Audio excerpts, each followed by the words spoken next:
אהרון מה? אמרתי לך. אני שכחתי. ומאיפה אתה? מביתר? כן. אז מה אתה רוצה? את הדבר הזאת? כן. כמה אתה רוצה לשלם?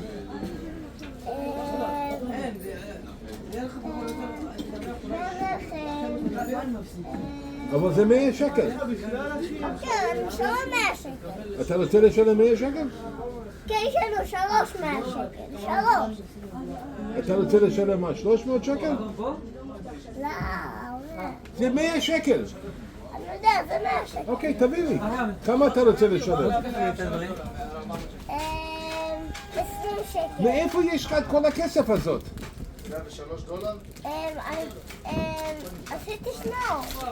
אתה עשית שנור? בן כמה אתה? בן 4. אתה בן 4 עשית שנור כבר?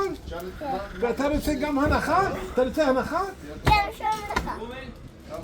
אני אדבר עם השותף שלי. תביא את הכסף ונדבר. תלך, תביא את הכסף ואני אדבר איתך, בסדר?